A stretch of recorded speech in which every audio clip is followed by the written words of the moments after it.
Hello ನಮಸ್ಕಾರ ಸ್ನೇಹಿತರೆ. ಇಲ್ಲಿ ಏನಾಗ್ತದೆ, ಮಂಗಳಮ್ಮ ಅಂತೂ ಮಗನ್ ಬಿಟ್ಟು ಹೊರಟು ಹೋಗ್ತಿದ್ದಾರೆ. ಆ ಕಡೆಯಿಂದ ಗೌರಿ ಫ್ಯಾಮಿಲಿ ಹುಡುಗನ್ ನೋಡೋಕೆ ಹೋಗ್ತದೆ. ಆದರೆ ಇದ್ರ ನಡುವೆ ಒಂದು ಅನಾಹುತ ಘಟಿಸ್ಬಿಡತ್ತೆ.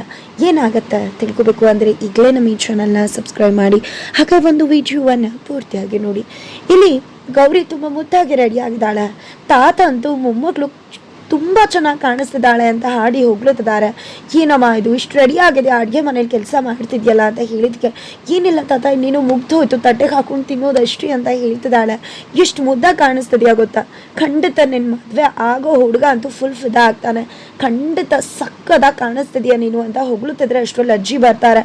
ನಂತರ ಅಜ್ಜಿ ಬನ್ನಿ ಊಟ ಮಾಡಿ ಅಂದಾಗ ಎಷ್ಟು ಸತಿ ಹೇಳೋದು, ಇಷ್ಟು ವರ್ಷದಲ್ಲಿ ಯಾವತ್ತಾದರೂ ನಾನು ನಿನ್ನ ಕೈಯಾರೆ ಅಡುಗೆನ ಊಟ ಮಾಡಿದ್ದೀನಿ, ಆದರೂ ಕೂಡ ಪದೇ ಪದೇ ಮಾಡಿ ಅಂತ ಯಾಕೆ ಹೇಳ್ತಿದ್ಯಾ, ಒಂದ್ಸತಿ ಹೇಳಿದ್ರೆ ಅರ್ಥ ಆಗಲ್ವಾ ಅಂತ ಹೇಳ್ತಾರೆ. ಇದರಿಂದ ಅವಳ ಮನಸ್ಸಿಗೆ ನೋವಾಗುತ್ತೆ.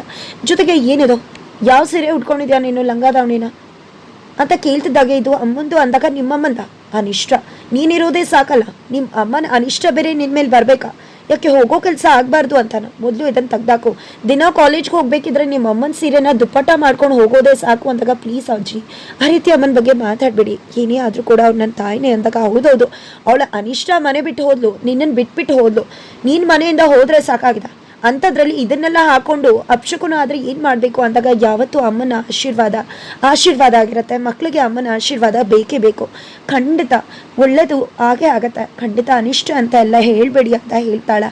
ಅದೆಲ್ಲ ಗೊತ್ತಿಲ್ಲ, ಸುಮ್ಮನೆ ತೆಗಿ ಅಷ್ಟೇ ಅಂತ ಹೇಳಿದಾಗ ಇಲ್ಲ ನಾನು ಯಾವುದೇ ಕಾರಣಕ್ಕೂ ಇದನ್ನು ತೆಗಿಯೋದಿಲ್ಲ ಅಂದಾಗ ಅವಳು ಹೇಳ್ತಿರೋದು ನಿಜಾನೇ ಅಲ್ವಾ, ಅಮ್ಮನ ಆಶೀರ್ವಾದ ಮಕ್ಳಿಗೆ ಬೇಕಾಗತ್ತಲ್ವಾ, ಯಾವತ್ತೂ ಅಮ್ಮನ ಆಶೀರ್ವಾದ ಕೆಟ್ಟದ್ದು ಮಾಡೋದಿಲ್ಲ ಅಲ್ವಾ, ಅದು ನಿಮ್ಮ ಅಜ್ಜಿ ಬುದ್ಧಿಗೆ ಎಷ್ಟು ಏಜ್ ಆದರೂ ಯಾಕೆ ಗೊತ್ತಾಗುತ್ತೆ, ಖಂಡಿತ ಗೊತ್ತಾಗೋದಿಲ್ಲ ಎಷ್ಟು ಆದರೂ ಅಂತ ಹೇಳ್ತಿದ್ದಾರೆ.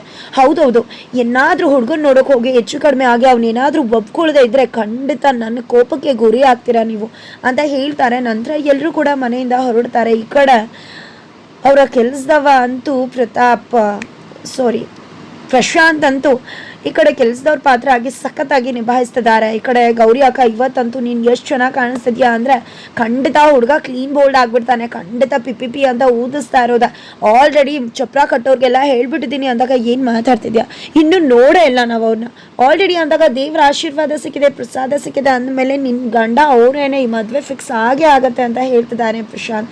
ಜೊತೆಗೆ ಈ ಕಡೆ ಗೌರಿ ಹೇಳ್ತಿದ್ದಾಳೆ, ಸುಮ್ಮನೆ ಏನೇನೋ ಮಾತಾಡಬೇಡ, ಬಂದಿದ್ದ ಹುಡುಗರೆಲ್ಲ ಆ ಕಾರಣ ಕೇಳ್ತಿದ್ದಾಗೆ ಹೊರಟೋಗ್ಬಿಟ್ರು, ಇದು ಕೂಡ ಏನಾಗುತ್ತೋ ಅಂತದಾಗೆ ನೀವೇನು ಯೋಚನೆ ಮಾಡಬೇಡಿ ಗೌರಿ ಅಕ್ಕ, ಖಂಡಿತ ಎಲ್ಲ ಒಳ್ಳೇದಾಗತ್ತೆ ಅಂತದಾಗೆ ಅಪ್ಪ ಬರ್ತಾರೆ. ಅಪ್ಪ ಮದ್ದು 3 ಮುಕ್ಕಳನ್ನ ಕೊಟ್ಟು ಇದನ್ನ ಮುಟ್ಕೋ, ಖಂಡಿತ ಒಳ್ಳೇದಾಗತ್ತೆ, ನಿನ್ನೆ ದೇವರಿಂದ ಸಿಕ್ಕಂಥ ಪ್ರಸಾದ ಅಂದಾಗ ಏನು ಇದು ಮಗು ಇನ್ನೂ ಅರಳೇ ಇಲ್ಲ ಅಂದಾಗ ಅರಳು ಸಮಯ ಬಂದಾಗ ಅದೇ ಅರಳುತ್ತೆ, ನಡೀರಿ ಹೋಗೋಣ ಅಂತ ಹೇಳಿ ಎಲ್ಲರೂ ಕೂಡ ಕಾರ್ ಹತ್ಕೊಂಡು ಹುಡುಗನ್ನ ನೋಡೋದಕ್ಕೆ ಅಂತ ಹೋಗ್ತಿದ್ರೆ, ಆ ಕಡೆ ಹುಡುಗ ಅಪ್ಪು ಕೂಡ ಹೆಣ್ಮಗಳನ್ನ ನೋಡೋದಕ್ಕೆ ಅಂತ ಅವರು ಕೂಡ ರೆಡಿ ಆಗ್ತಿದ್ದಾರೆ. ಈ ಕಡೆ ಬಟ್ಟೆ ಹಾಕ್ಕೊಂಡು ನಿಂತ್ಕೊಂಡಿದ್ರೆ ಕಪ್ಪು ಕಾಣಿಸ್ದೆ, ನನ್ನ ಮಗ ಬೆಳ್ಳು ಕಾಣಿಸ್ಬೇಕು ಅಂತ ಸ್ನೋ ಪೌಡರ್ ಎಲ್ಲ ಹಾಕ್ತಾರೆ, ಏನಮ್ಮ ಕಪ್ಪು ಕಸ್ತೂರಿ ಗೊತ್ತಾ ಎಷ್ಟು ಚಂದ ಕಾಣಿಸ್ತೀವಿ ನೋಡು, ಈ ಮಂಗಳಮ್ಮನ ಮಗ ಸೂಪರು ಅಂತ ಅಪ್ಪು ಹೇಳ್ತಿದ್ದಾರೆ.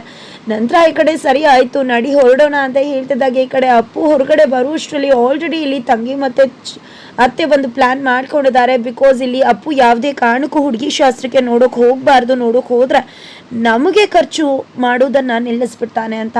ಹಾಗಾಗಿ ಅಪ್ಪು ಅಣ್ಣ ಬರೋದನ್ನ ನೋಡಿಕೊಂಡೆ. ಈ ಕಡೆ ತಂಗಿ ಅಂತೂ ಅಮ್ಮನ ಹತ್ರ ಏನಮ್ಮ ನಾನು ಕೇಳಿದ್ರೆ ನಿಂಗೇನು ಕಷ್ಟ ಅಂದಾಗ ಯಾವುದೇ ಕಾರಣಕ್ಕೂ ಅಪ್ಪನ ಹತ್ರ ನೀನು ಕೇಳೋದು ಬಿಡೋದಿಲ್ಲ, ಯಾಕೆ ಹೇಳಿದ್ ಯಾವುದು ನಿನ್ಗೆ ಅರ್ಥ ಆಗಲ್ಲ, ಸ್ವಲ್ಪ ಅರ್ಥ ಮಾಡ್ಕೊ ಅಂತಿದ್ದಾರೆ. ಏನು ಅರ್ಥ ಮಾಡ್ಕೊಳ್ಳೋದು, ನಮ್ಮಣ್ಣ ನನ್ನ ಇಷ್ಟ, ನಾನು ಕೇಳ್ತೀನಿ ಅಂದಾಗ ಹೌದೌದು ನಿಮ್ಮಣ್ಣ ನಿನ್ನಿಷ್ಟ, ಅವ್ನು ಮದುವೆ ಆಗ್ತಿದ್ದಾನೆ, ಅವ್ನು ಮದುವೆ ಆಗಿ ನಿಮ್ಮನ್ನೆಲ್ಲ ನೋಡ್ಕೊಳ್ಳೋದು ಕಷ್ಟ ಆಗುತ್ತೆ, ಸುಮ್ಮನೆ ವಿನಾಕಾರಣ ಅವ್ರ ಮೇಲೆ ಜವಾಬ್ದಾರಿನ ಹಾಕಿ ಹೊರೆನ ಹಾಕಬೇಡಿ, ಅದಕ್ಕೋಸ್ಕರ ಹೇಳ್ತಿದ್ದೀನಿ ಅನ್ನೋಷ್ಟರಲ್ಲಿ ಏನು ಕೇಳಬೇಕು ಅಂತಿದ್ಲು ಅಂದಾಗ ನೀನೇನು ಬೇಡ, ನೀನು ಹುಡುಗಿ ನೋಡೋಕೆ ಹೋಗ್ತಿದ್ಯಾ, ಹೋಗು ಮಗ್ನೆ ಅಂತ ಹೇಳ್ತಿದ್ದಾರೆ.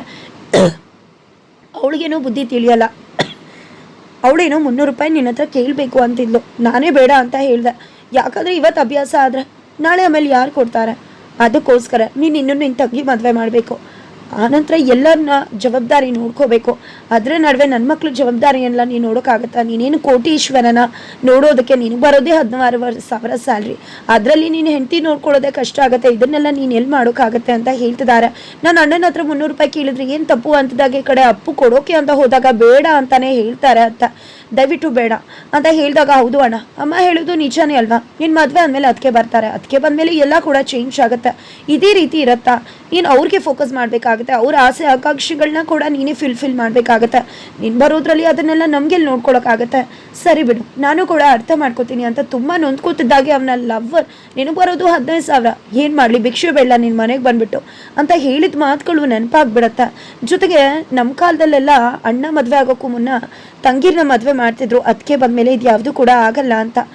ಆದರೆ ಈಗ ಅದೆಲ್ಲ ಅಲ್ಲ. ನಿನಗೆ ಒಳ್ಳೇದಾಗಲಿ, ನೀನು ಚೆನ್ನಾಗಿರಬೇಕು ಮಗನ, ನಮ್ಮದೇನು ನಡೆದು ಬಿಡುತ್ತೆ. ನಿನಗೂ ಒಬ್ಳು ತಂಗಿ ಇದ್ದಾಳೆ, ಅವಳು ಮದುವೆನೂ ಮಾಡಬೇಕು, ನಿನ್ನ ಸಂಸಾರ ನೋಡ್ಕೋಬೇಕು. ಸಂಸಾರ ಅಂದಮೇಲೆ ನಿನಗೆ ನಿಂದೇ ಆದ ಸಂಸಾರ, ಮಗ ಮಕ್ಕಳು ಎಲ್ಲ ಕೂಡ ಬರುತ್ತೆ. ಅವರು ನೋಡ್ಕೊಳ್ಳೋದೇ ಸಾಕಷ್ಟು ಇರುತ್ತೆ, ನಮ್ಮನ್ನೆಲ್ಲ ಎಲ್ಲಿ ನೋಡ್ಕೊಳಕ್ಕಾಗತ್ತೆ. ಸರಿ, ಸುಮ್ಮನೆ ಹೊರಟು ಅಂತ ಹೇಳ್ತಿದ್ದಾರೆ. ಅಷ್ಟರಲ್ಲಿ ಈ ಕಡೆ ಅಪ್ಪು ಬಂದಿದ್ದೆ, ಬಟ್ಟೆ ತೆಗೆದು ಶೋರ್ ತೆಗೆದು ಮನೆಯಲ್ಲಿ ಕುತ್ಕೊಂಡ್ಬಿಡ್ತಾರೆ. ಏನು ತಲೆ ಕೆಟ್ಟಿದ್ಯಾ ನಿನಗೆ? ನಿನ್ಗೆ ಯಾವ ಬಟ್ಟೆನೂ ಆಗಲ್ಲ ಅಲ್ವಾ? ಯಾವಾಗಲೂ ಅರ್ಕ್ಲು ಪುರ್ಕ್ಲೆ ಹಾಕೋಬೇಕಲ್ವಾ? ಮಂಗಳಮ್ಮನ ಮಗಂಗೆ ಬಟ್ಟೆನೇ ಗತಿಲ್ಲ ಅನ್ಬೇಕು, ಗಂಡವರು ಬಟ್ಟೆನೇ ಚೆನ್ನಾಗಿಲ್ಲ ಅನ್ಬಿಡ್ಬೇಕಲ್ವಾ? ಸುಮ್ಮನೆ ಬಟ್ಟೆ ಹಾಕೋ ಅಂತಂದ್ರೆ ನಾನು ಎಲ್ಗೂ ಬರ್ತಿಲ್ಲ ಅಮ್ಮ, ನಾನು ಯಾವ ಹುಡುಗಿ ಶಸ್ತ್ರ ನೋಡೋದಕ್ಕೂ ಬರಲ್ಲ ಅಂತಾಗ ತಲೆ ಕೆಟ್ಟಿದ್ಯಾ? ನೀನೇ ತಾನೇ ಹೇಳಿದ್ದು ಅಂತಿದ್ರೆ ಹೌದು, ನೆನೆ ಹೇಳಿದೆ, ಆದರೆ ನನಗೆ ಇವಾಗ ಬುದ್ಧಿ ಬಂದಿದೆ. ನೆನ್ನೆ ಬುದ್ಧಿ ಇರಲಿಲ್ಲ ಅಂತಿದ್ದಾರೆ. ಇದನ್ನ ನೋಡಿದ್ದೆ ಈ ಕಡೆ ಅಮ್ಮ ಮಗಳು ಖುಷಿ ಆಗ್ತಿದ್ದಾರೆ, ಈ ಕಡೆ ತಮೂಲ ತೊಟ್ಟೆ ತೊಗೊಂಡ್ಬಿಡ್ಬೇಕು ಅಂತ ಅತ್ತೆ ಹೋಗಿದ್ದಕ್ಕೆ ಅತ್ತೆ ಎಲ್ಗೂ ಕೂಡ ನಾನು ಹೋಗ್ತಿಲ್ಲ, ಸುಮ್ಮನೆ ಇದ್ಬಿಡಿ ಅಂದಾಗ ಏನು ಮಾತಾಡ್ತಿದ್ಯಾ ನೀನು ಅಂದಾಗ ಹೌದು, ನಾನು ಮದುವೆ ಅಂತೂ ಆಗಲ್ಲ, ಮತ್ತೆ ಈ ಮದುವೆ ವಿಷಯನ ಎತ್ಬೇಡ ಅಮ್ಮ. ನನ್ನ ತಂಗಿ ಮದುವೆ ಆಗಬೇಕು, ನನ್ನ ತಂಗಿರ ಮದುವೆ ಆದಮೇಲೆ ಆದರೆ ನಾನು ಆಗೋದು ಇಲ್ಲ, ನನಗೆ ಮದುವೆನೇ ಬೇಕಾಗಿಲ್ಲ ಅಂತದಾಗ ಈ ಕಡೆ ಇದೇ ನೀನು ಕೊನೆ ಮಾತಾ ಅಂದಾಗ ಹೌದು, ಇದೇ ನನ್ನ ಕೊನೆ ಮಾತು ಅಂತ ಹೇಳ್ತಿದ್ದಾರೆ. ತಕ್ಷಣ ವಿಜಯಮ್ಮಂಗೆ ಕೋಪ ಬಂದ್ಬಿಡುತ್ತೆ, ಸಾರಿ ಮಂಗಳಮ್ಮ ಅವ್ರಿಗೆ ಕೋಪ ಬಂದ್ಬಿಡುತ್ತೆ. ನಾನು ಈ ಮನೇಲೇ ಇರೋದಿಲ್ಲ ಅಂತ ಹೋಗ್ತಿದ್ದಾರೆ. ಈ ಕಡೆ ಅಮ್ಮನ ಹುಡ್ಕೊಂಡು ಮಂಗಳಮ್ಮ ನಿಂತ್ಕೊ ಅಂತಿದ್ರೆ ನೀನು ನನ್ನಿಂದ ಬರಬೇಡ, ಯಾಕೆ ಬರ್ತಿದ್ಯಾ? ನನಗೆ ಎಲ್ಲಿ ಬೇಕಿದ್ರು ಹೋಗ್ತೀನಿ, ನೀನು ಯಾರು ಕೇಳೋದಕ್ಕೆ, ಸುಮ್ಮನೆ ಹೋಗ್ತಾ ಇರು ಅಂತಿದ್ದಾರೆ. ಆ ಕಡೆ ಕಾರಲ್ಲಿ ಕೂತ್ಕೊಂಡು ನೋಡಿ ನಮ್ಮ ಗೌರಕ್ಕನ ಕಣ್ಣು ಎಷ್ಟು ಚೆಂದ ಆಗ್ಬಿಡಿದೆ, ಎಷ್ಟು ಪಳಪಳ ಅಂತ ಹೊಳಿತಿದೆ, ಕೆನ್ನೆ ಎಲ್ಲ ಕೆಂಪಾಗ್ಬಿಡಿದೆ ಅಂತಿದ್ದಾಗೆ ಗಾಡಿನ ಮುಂದೆ ನಿಂತ್ಕೊಂಡು ಓಡಿಸು ಅಂತ ಅಜ್ಜಿ ಹೇಳ್ತಿದ್ರೆ, ಅಯ್ಯೋ ಅಜ್ಜಿ ನನಗೆ ಎಲ್ಲ ಗಾಡಿನ ಸಖತ್ತಾಗಿ ಓಡಿಸ್ತೀನಿ ಅಜ್ಜಿ, ನೀನೆಲ್ಲ ವರಿ ಮಾಡ್ಕೋಬೇಡ, ನೀನು ಯಾಕೆ ಯೋಚನೆ ಮಾಡ್ತೀಯ, ಸೂಪರ್ಬಾಗಿ ಗಾಡಿ ಓಡಿಸ್ತೀನಿ ಅಂತ ಮಾತಾಡ್ಕೊಂಡು ಗೌರಿನ ಹೊಗಳಕೊಂಡು ಗಾಡಿನ ಓಡಿಸ್ಕೊಂಡು ಹೋಗ್ತಾ ಇದ್ರೆ ಆ ಕಡೆ ಎದುರುಗಡೆಯಿಂದ ಮಂಗಳಮ್ಮ ಅವರು ಮಗನ ಜೊತೆ ಜಗಳ ಮಾಡ್ಕೊಂಡು ಬರ್ತಿದ್ದಾರೆ.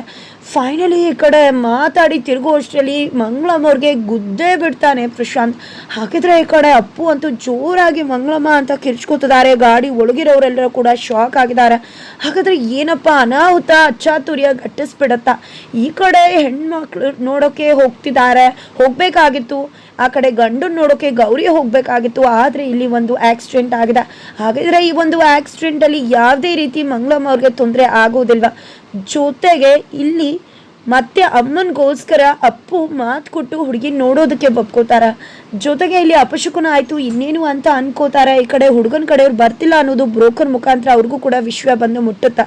ಇದರಿಂದ ಅಜ್ಜಿ ಗಾಬರಿ ಆಗ್ತಾರ. ಫೈನಲಿ ಮಂಗಳಮ್ಮನ ಕತೆ ಏನಾಗಿದೆ ಈ ಕಡೆ ಫೈನಲಿ ಇಬ್ರು ಕೂಡ ಬೇರೆ ಬೇರೆಯವ್ರನ್ನ ನೋಡೋಕೆ ಹೋಗ್ತಿದ್ದಾರೆ, ಅಥವಾ ಅಪ್ಪು ಗೌರಿನೇ ನೋಡೋಕೆ ಹೋಗ್ತಿದ್ದಾರೆ. ಏನಾಗುತ್ತೆ ತಿಳ್ಕೊಬೇಕು ಅಂದರೆ ಈಗಲೇ ನಮ್ಮ ಈ ಚಾನಲ್ನ ಸಬ್ಸ್ಕ್ರೈಬ್ ಮಾಡಿ ಮುಂದಿನ ವಿಡಿಯೋಗೋಸ್ಕರ ವೇಟ್ ಮಾಡೋದನ್ನು ಮರಿಬೇಡಿ.